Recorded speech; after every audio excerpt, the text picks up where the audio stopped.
Kalau pada wanita muda yang masih baru berumah tangga, biayanya kena segitu besar, apalagi punya risiko. Nah, gimana kira-kira?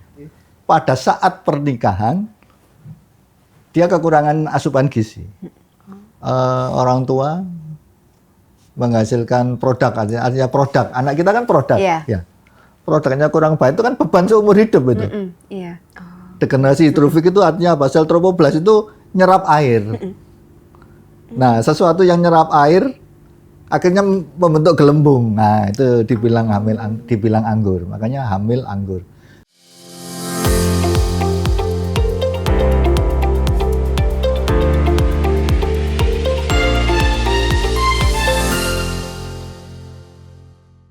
Halo teman UB, kembali lagi di Bonsai on Podcast.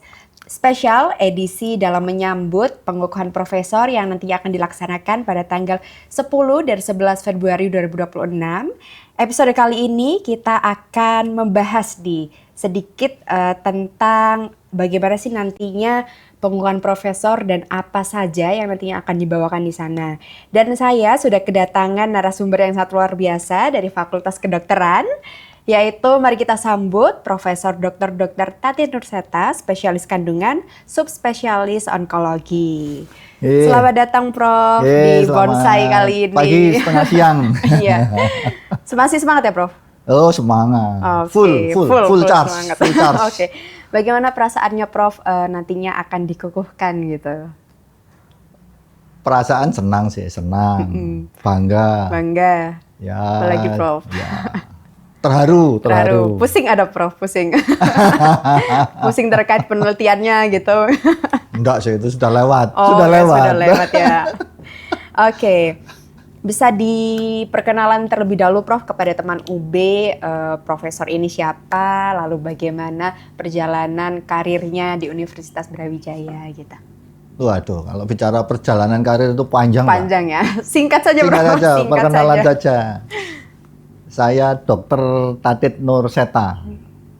Nurseta itu bahasa Jawa. Kalau bahasa Jogja Nurseto. Oh, artinya apa, Prof?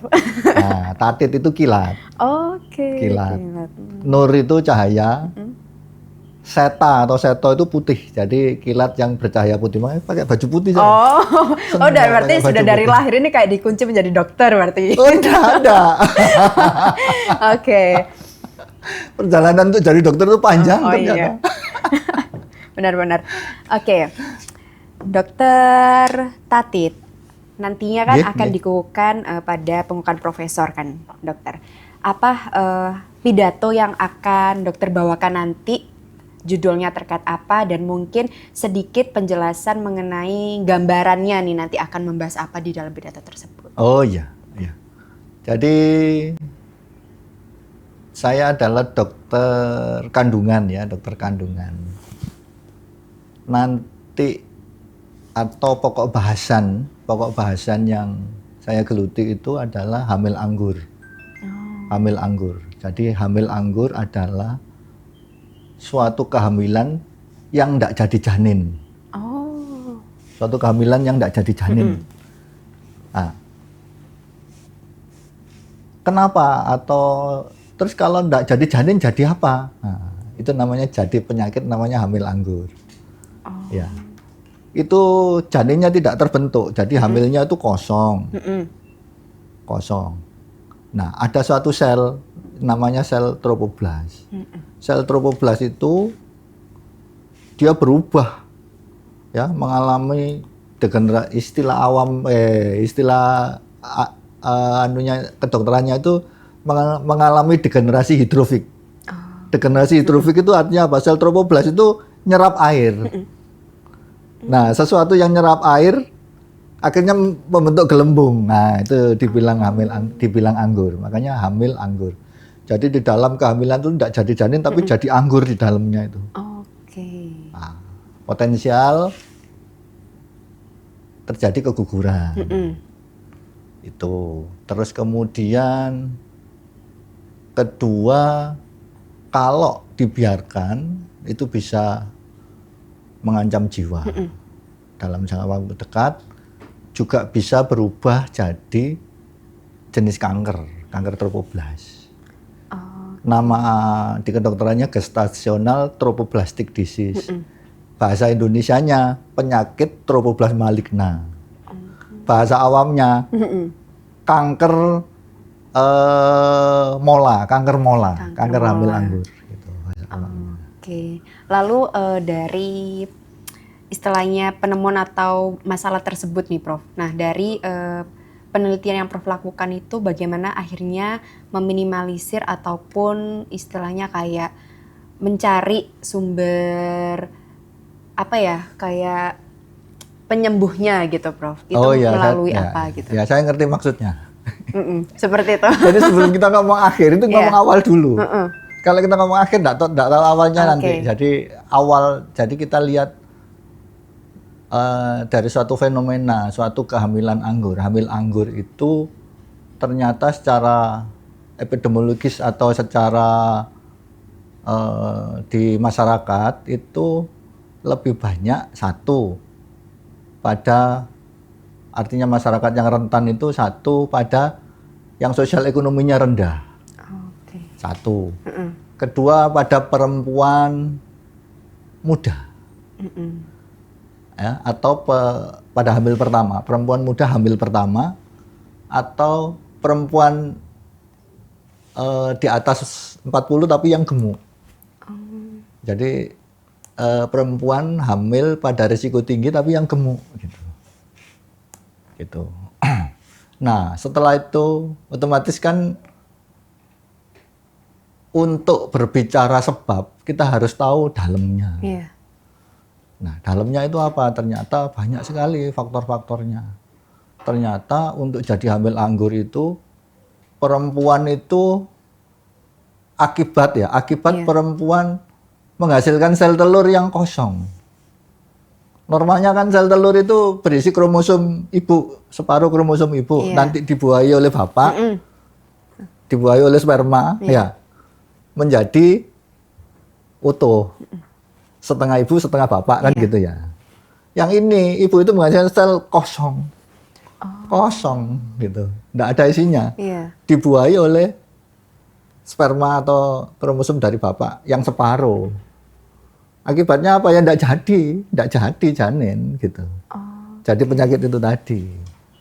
Pertanyaan yang mendasar itu kenapa kok sampai seorang wanita menghasilkan sel telur yang kosong kan gitu ya? Nah, itu secara biomolekuler rumit, tapi saya jelaskan mudahnya. Karena normalnya itu menghasilkan satu sel itu kan 46 kromosom XY. Kalau perempuan XX gitu ya. Itu dibagi menjadi 23X. 23X itu harus dibagi sama rata gitu. Tapi ini ada kesalahan tarik-menarik. Sehingga yang satu kosong, satunya kebanyakan kan gitu. Nah, yang repot, yang kosong ini kalau dibuahi jadi penyakit hati. Kenapa? Nah, di studi yang mendalam,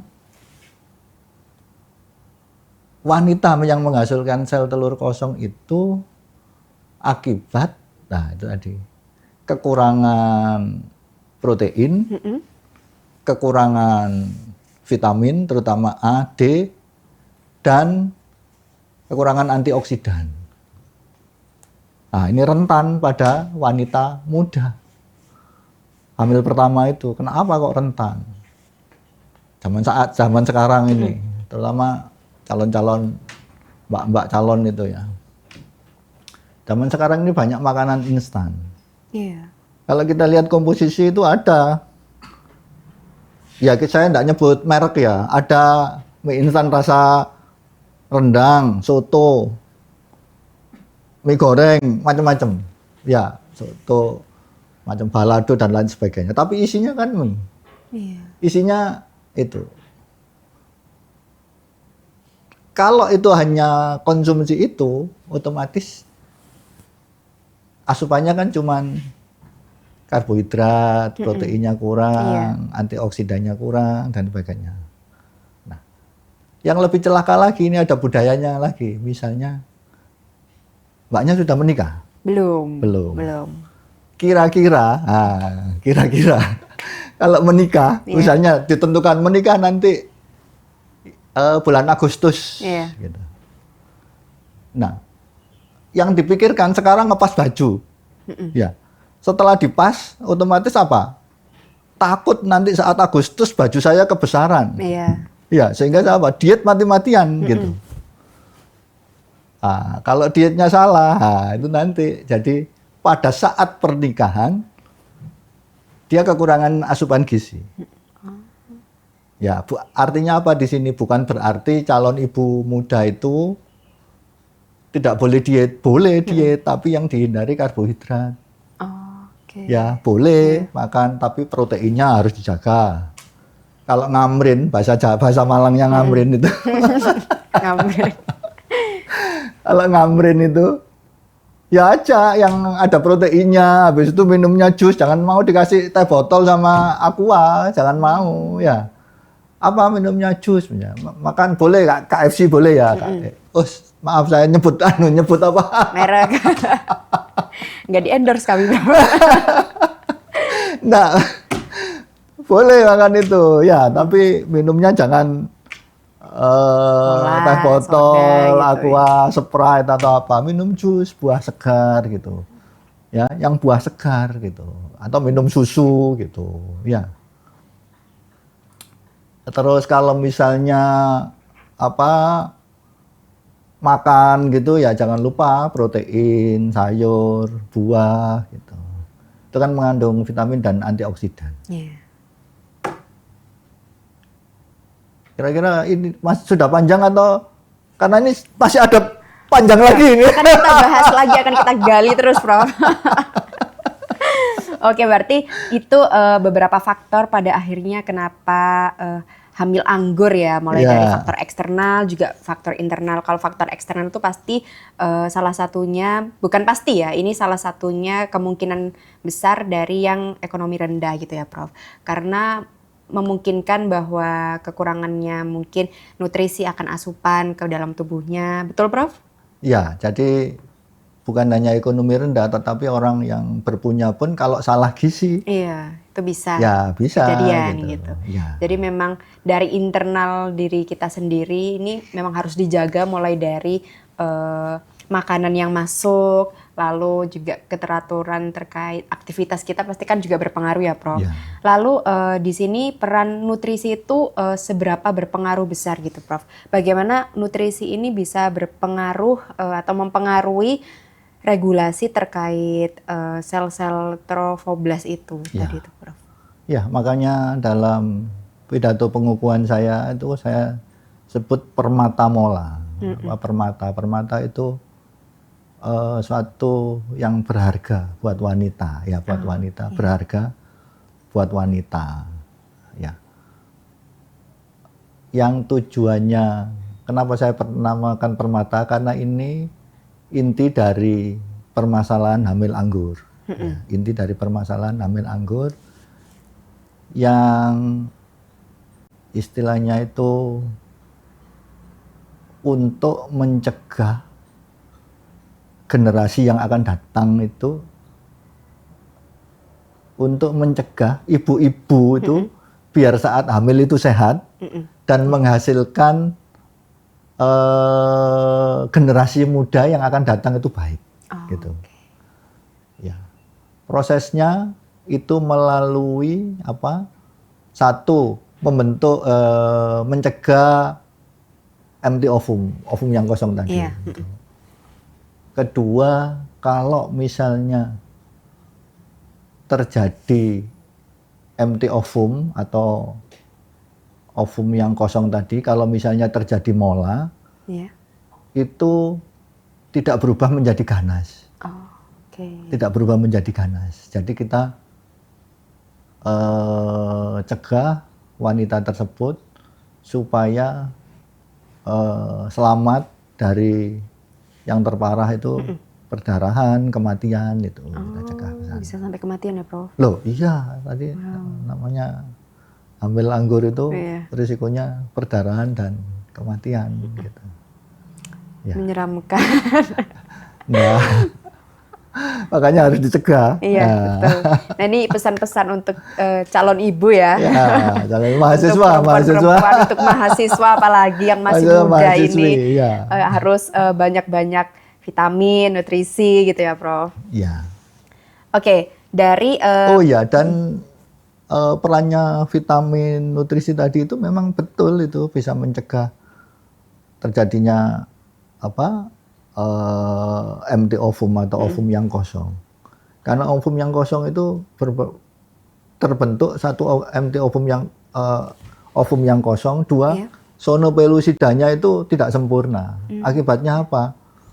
Bisa dibuahi oleh lebih dari satu sperma. Normalnya itu kan pembuahan itu hanya bisa dilewati satu sperma, habis itu terus nutup rapet, sudah tidak ada yang boleh masuk lagi kan gitu. Seperti hati wanita gitu ya.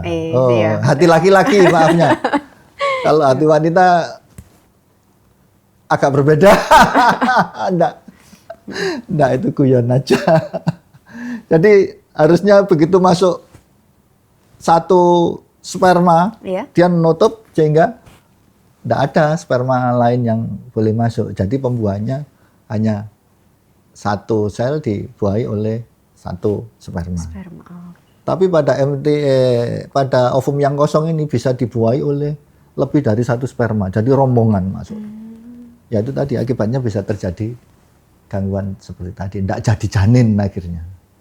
Oh, oke.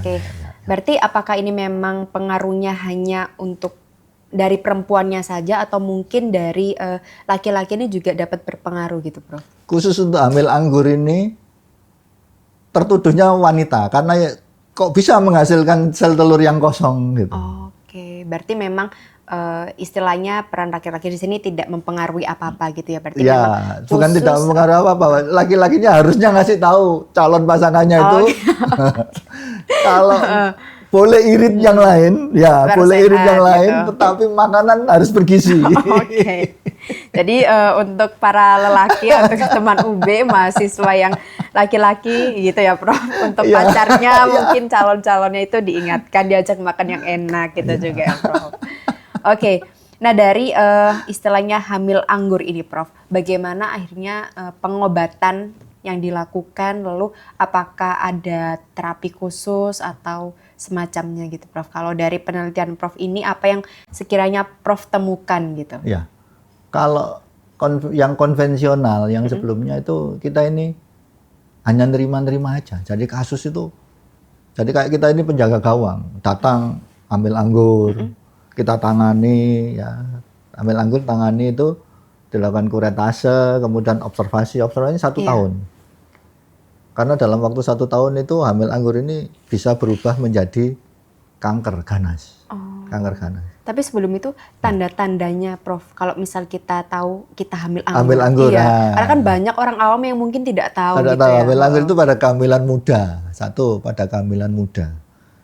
Jadi usia kehamilannya dibanding dengan tingginya besarnya kandungan, itu lebih besar kandungannya. Misalnya orang hamil muda 2 bulan misalnya, hamil 2 bulan.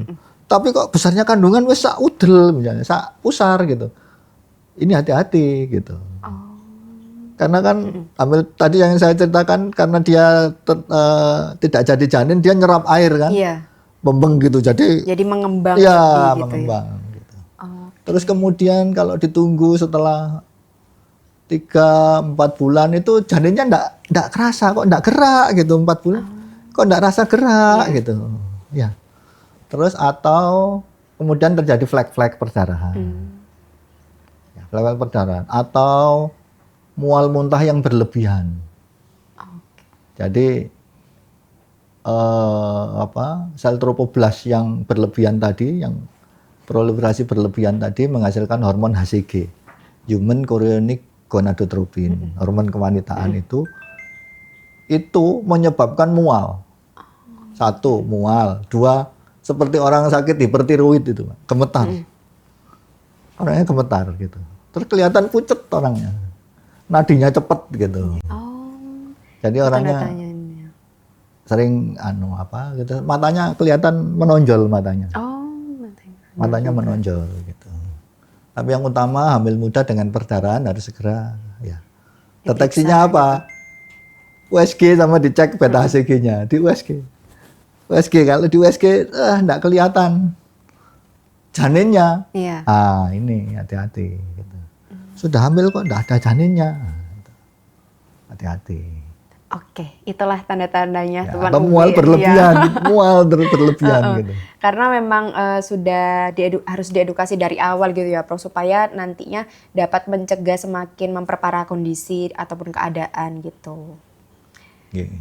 Nah, lalu dari temuan tadi, Prof, kita balik lagi ke topik Iya, apa yang sekiranya Prof temukan tadi Ya, dan temu. Jadi penemuan saya itu berdasarkan studi-studi ya, studi-studi awal mulai doktoral dan sesudahnya, sehingga mengerucut bahwa kehamilan mola ini bisa dicegah gitu. Kehamilan mola ini bisa dicegah dengan nutrisi, pemberian nutrisi. Apakah semua orang harus diberi nutrisi? Harusnya iya, setiap wanita calon ibu hamil konsepsi. Makanya nutrisi prakonsepsi. Makanya yang saya cetuskan adalah pemberian nutrisi prakonsepsi. Prakonsepsi itu sebelum kehamilan. Ya, sebelum kehamilan. Harapannya angka kejadian mola dengan nutrisi prakonsepsi apa isinya? Satu, pemberian nutrisi protein yang baik, vitamin A, vitamin D, antioksidan. Oke, itu yang penting juga. Iya, yang penting. Apakah ada klasifikasi khusus terkait protein yang harus masuk nih, Prof? Protein bisa nabati, bisa nggak ada klasifikasi jadi, khusus, tapi protein nabati, protein hewani sama saja. Sama saja. Karena pada orang yang tidak konsumsi protein hewani pun, pada orang-orang yang vegan pun tidak masalah. Artinya protein itu bisa mencukupi. Bisa. Kalau dari segi farmasi nih, Prof, apakah ada obat atau khusus yang untuk mencegah hal tersebut, atau memang hal ini hanya dari apa yang kita makan gitu? Ya. Kalau obat-obatan farmasi hanya ada vitamin, Mbak, vitamin A, D atau antioksidan. Tapi protein ini harus dari konsumsi. Oke. Gitu. Tetapi yang kita anjurkan vitamin dan antioksidan itu dari bahan alami ya, dari sayur, buah segar gitu. Genzi ini kadang-kadang enggak mau makan sayur, Mbak. Iya, susah, Prof. Genzi enggak mau makan sayur, buah itu enggak mau gitu. Lalu setelah kita membahas nih, Prof, terkait dengan hamil anggur, lalu apa saja problemnya, dampaknya, juga segala macam itu, bagaimana akhirnya potensi pengembangan riset ini untuk kedepannya gitu, Prof? Apa yang mungkin diharapkan dari adanya riset ini untuk kedepannya gitu? Kedepannya satu, harapannya adalah angka kejadian mola dan penyakit tropoblas itu menurun atau berkurang. Riset-riset terus berkembang, otomatis berkembang. Yang paling mudah adalah pencegahan. Karena pencegahan primer itu satu, biayanya murah. Tetapi usaha dan effortnya yang harus besar. Iya, Kenapa? konsisten itu ya, Prof? Iya, usaha dan effort, tapi biayanya murah daripada kalau sudah terjadi suatu saat seorang wanita sudah terjadi hamil anggur, maka wanita tersebut mempunyai risiko besar ya, perdarahan, bahkan kematian gitu. Atau jadi kanker gitu. Itu kan hal yang harus dihindari. Iya. Karena sesuatu kalau itu terjadi otomatis berimbas kepada biaya kan gitu ya. Iya, betul. Kalau pada wanita muda yang masih baru berumah tangga, biayanya kena segitu besar apalagi punya risiko. Nah, gimana kira-kira? pusing Ya. ya jadi rumah tangganya makin pusing. Makanya ini upaya ini memerlukan memang biayanya murah tetapi perlu effort yang luar biasa dan disiplin konsisten gitu ya.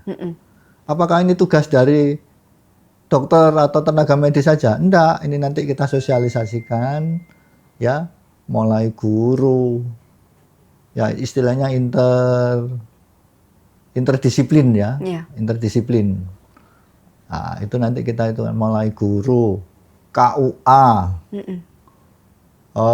orang tua, suami, mahasiswa, pelajar gitu. Ya, bahkan instansi-instansi yang tidak berhubungan dengan kesehatan sama sekali gitu. Nah, itu dari sosialisasi itu pendekatan apa yang mungkin strategis dilakukan Prof supaya memang masyarakat luas ini langsung paham, langsung menangkap dan ingin belajar mengenai hal tersebut?